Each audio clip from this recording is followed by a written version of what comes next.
Mindanao is a Duterte country. Ibalik ang pera.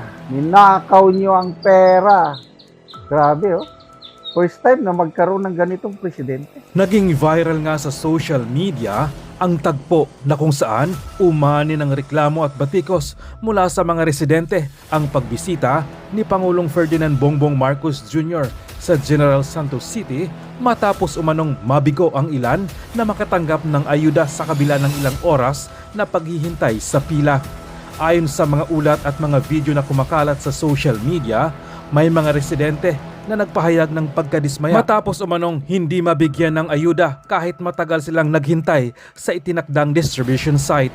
Ilan sa mga naroon ay narinig umanong sumisigaw at nagrereklamo dahil sa kanilang karanasan sa proseso ng pamamahagi. Sa katunayan, ilang mga babae ang walang habas na ni-real talk si BBM at sinabing ibalik nito ang pera ng taong bayan. Hudyat na galit na ang publiko sa hindi lamang sa Pangulo kundi maging sa gobyerno. Ilan sa mga naging saksi ang nagsabi na pinagmumura ng ilang mga taga-Jensan si Marcos matapos ang naging pagbisita nito sa mga nasalanta ng lindol. Walang trabaho ngayon doon sa nakita natin. Baka masama tayo sa casualty rate. BBM New. Kinulata pinagmumura sa Jensan. Dito. Oh my. BBM, ibalik mo ang kwarta. Ito yung caption, no? Nagbisita si PBBM sa Jensan. Binisita niya yung mga biktima ng lindol at ito, grabing sigaw ng mga tao.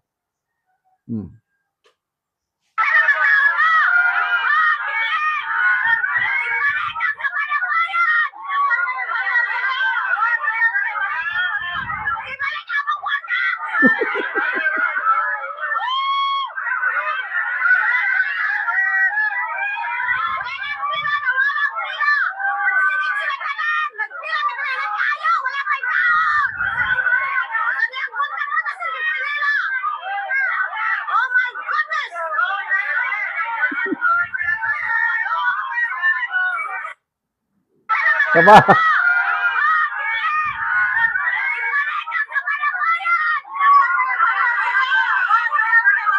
Galit na galit. Oh, BBM! Ibalik ang pera sa taong bayan. Ibalik ang nakaw.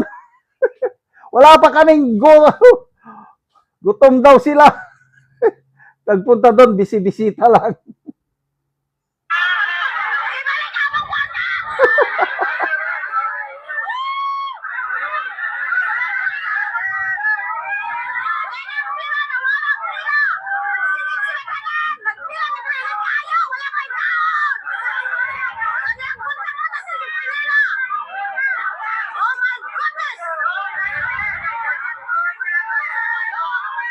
Duterte.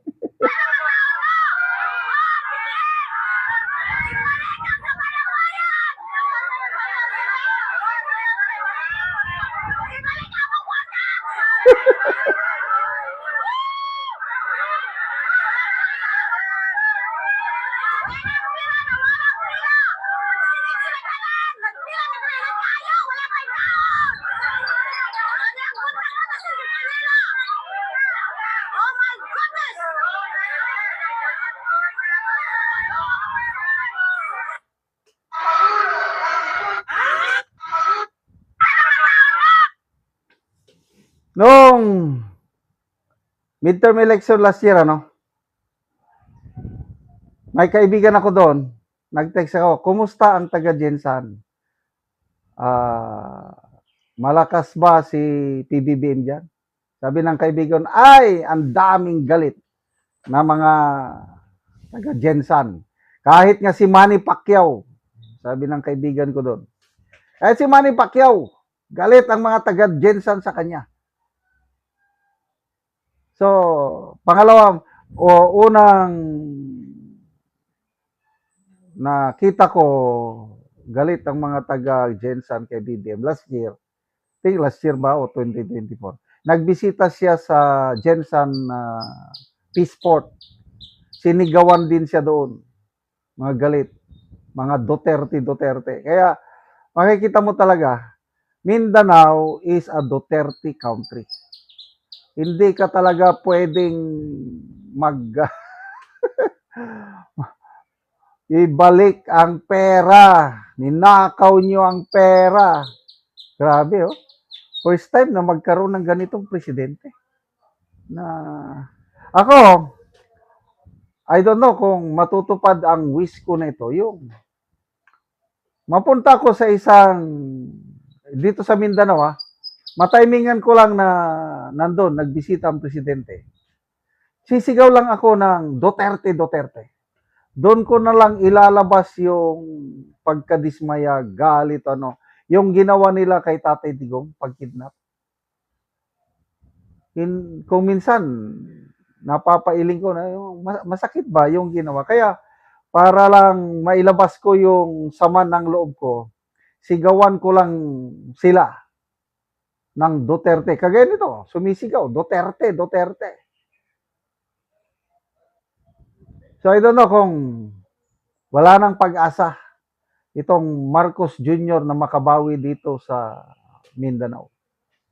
Yung mga surveys, nasa 96 o 97% ang trust or satisfaction rating ni VP Sara dito sa Mindanao. Samantalang si BBBM, nandito yung pinakamababa niyang negative siya dito eh.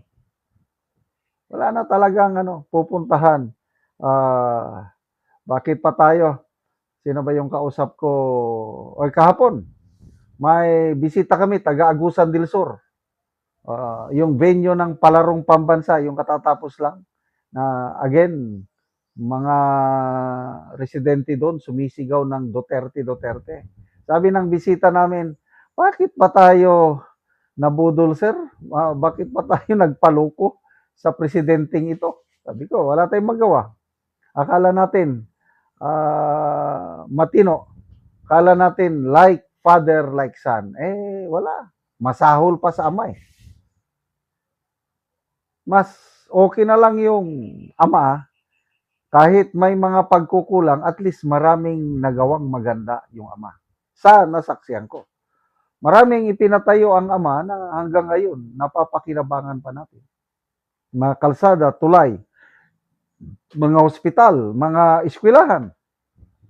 Kaming mag-asawa, nakatapos kami ng kolehiyo dahil sa Don Mariano Marcos Memorial State College na in-establish ng Marcos Sr. Kaya hanggang ngayon, forever grateful kaming mag-asawa sa Marcos Sr.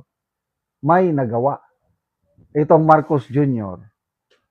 May nagawa rin kailang dito sa flood control. Yun ang nagawa niya. May nagawa rin yung kay Tatay Digong, pinakidnap, pinakulong. Yan. Yan ang kanyang mga legacy. Bore, yung, again, maalala ko yung aking apo, grade 7. Tinanong niya ako, Lolo, what do you think of Marcos Jr. as a president? Is he a good or bad president? How about you? What do you think first? Is he a good or bad president? Tinanong ko siya. He's a very bad president. Sabi ng apo ko, why? You keep on talking about that in your blog, that is a bad president. So I believe it, he's a bad president. Ay, nako. So mabuhay kayo, mga taga-Jensan. Sana magkaroon din ako ng chances yan na sigawan siya ng Duterte, Duterte.